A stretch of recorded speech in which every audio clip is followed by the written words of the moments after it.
those bills apart. So, but one thing I want Nigerians to know, this is time for us to come together. Ashwaju is going to deliver. I believe and I know very well that as soon as he's sworn in, we'll begin to see changes. And many of us who have a different mindset will begin to understand that all what we campaign about Ashwaju, all what has been said, was not just political statement. But this is a man that means well for Nigeria. He has the capacity and most importantly, the political will and the boldness to get things done. One of the things that has always affected our political leaders is trying to please too many people without putting your foot on the ground to take decisions that will benefit the average Nigerian. And that's why I've always said we need a bold president, a man that is fearless. And I think everybody can testify that Ashwaju, president-elect, is that man. So we are expecting great things to begin to happen for the economy that has been stalled for a while to begin to experience or Nigerians to begin to breathe again and things to begin to change. And most importantly, the youth. Page 58, Ashwaju promised a lot to the youth. I am very expectant, and that's why when I heard him on that day, he was collecting his certificate of return, he was speaking to the youth, literally praying for the youth, if you permit me to use that word. The youth are going to be great in this country. He's looking forward to a youthful president. And I will not be surprised he will be the president to hand over to the youth. I'm looking forward to that. So let's be expectant that this administration is going to cause Nigeria to smile again. Okay, I mean, we've seen a lot of lobbying. People being recommended to Ashwaju that, this will be a very strategic person to be part of this government. Some people have asked members of their communities to say that, in fact, Nigeria cannot move forward if this person is not given a position at the federal level, because such a person is the best thing since the invention of toothpaste. And that was why, in part, I asked you, what kind of cabinet would you like to see? Should Ashwaju Bola Ahmed Tinubu have a cabinet that crosses across political parties, a unity kind of government, rather than a job for the boys? Or you think that members of your party, having worked so hard to get to this point, should be rewarded first, and Ashwaju should just set to IOUs? Now, again, being somebody who, looking at his past administration and what he did, how he was able to put his cabinet members together in Lagos State, we're expecting him to do the same and even better. Of course, members of the party who worked hard, Ashwaju is a man that rewards loyalty, he rewards hard work. Now, there are also Nigerians out there who are not members of our party, who are also, talented, experienced, capable. Doesn't mean now he's going to look beyond his APC and start picking those who are out there. But I'm also very sure, as he has stretched his hand of fellowship and say, I want to build a government of national unity. You are in PDP, you are in Labour, you are in other parties. We are all Nigerians. On my last time on the show, I did mention that when the president is elected, what is expected of every patriotic Nigeria is to join hands with the president, to work together, except you're just here for your selfish interest. If you really want the growth of Nigeria, you want Nigeria to be better, whatever you have to offer, you have to be able to present yourself for service. He has already stretched his hand in fellowship. It's up to them to accept it and, and join him. I'm sure he's not going to be running after people. He has already said, come, let's not stop.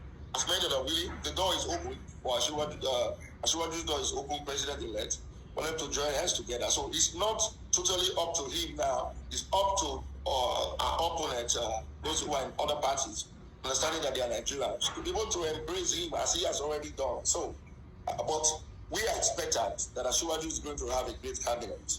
And this administration... The cabinet, we have not gotten confirmation for other possible picks and all of that. But I'd like to talk to you about the state of security in the nation today as we speak. What will this administration do to reverse the painful trend of insurgency and insecurity in the country, which is a big problem? Only yesterday, I'm sure you saw the attack in the north again. We're back to that level of insecurity again. Yeah, thank you for this question. This is, when it comes to security, one of my biggest strengths and one area I've always talked of.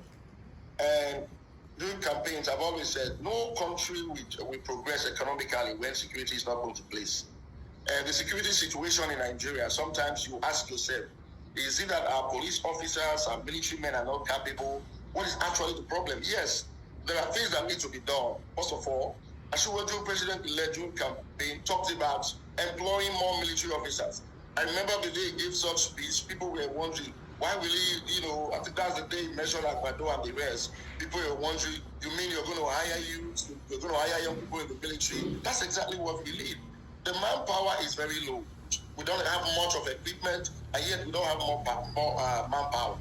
As of today, we have less than 371 police officers in the whole of Nigeria, over 200 million people. That number is too small. The first thing is, I believe, is going to be doing is to hire massively, and also have some police reform to be able to strategize, reform the way the police are doing their policing. So, in my opinion, I don't think they're doing much, and to be able to have the strategic will and the skill to be able to combat insecurity in the land. But most importantly, the president is going to make some bold decisions. It's not everything we can say on national TV.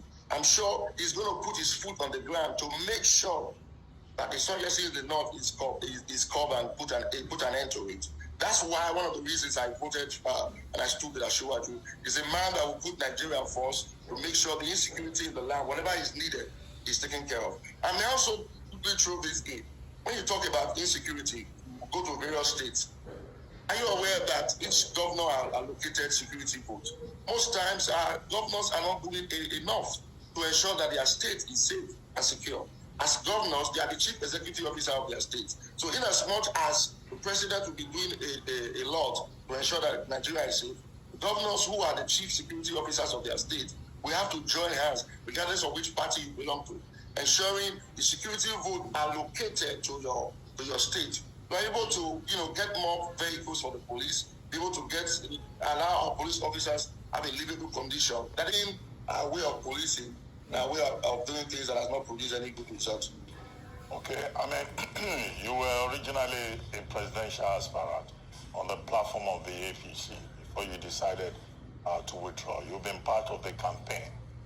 Before now, you were based in the U.S. And then you showed interest in the politics of Nigeria and the leadership of Nigeria. What's next for you now that the elections are technically over, so to speak? My next plan of action is to join Asiwaju, president-elect, in ensuring that all what he promised Nigerians, on all what we came out on TV, went on campaign to promise, he delivers. And I'm very confident that he's going to deliver. And let me make this very clear. We are preparing. Like I said, this is beyond 2023 for me. It has always been beyond 2023. And I'm so glad we have a president-elect now who believes so much in the youth. And these are some of the things throughout this administration we're going to be looking into: empowering the youth, encouraging the youth. Very soon I'm going to come up with a program where we're calling them to make sure the next election is going to be predominantly youth that are on the ballot paper. So for me, it's not over yet. It's first of all, let our president-elect be sworn in, and we are joining him in building a great Nigeria. But in the process of that, we're preparing for the next phase of election that is going to be dominated by the youth. You don't want a cabinet position or an appointment in the presidency? It's all up to our president-elect. If he didn't need my service, I'm one call away and I'm ready to serve. That's why I came to Nigeria. I left my comfort zone, left everything behind to come to Nigeria. It was because I needed to serve. I needed to make sure my impact is made in Nigeria. There's nothing much I could have done here in America. It's already a land that is working. And in my over 2 decades living here, I figure out I have some experience. I know what it takes to what a society that works. That's why I came to Nigeria. So we're right here.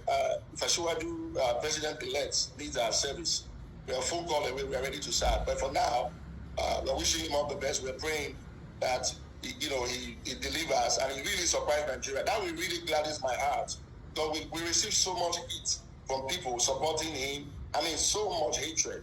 And one thing that really gives me joy when he begins to perform and Nigerians will begin to smile. We can come back on TV and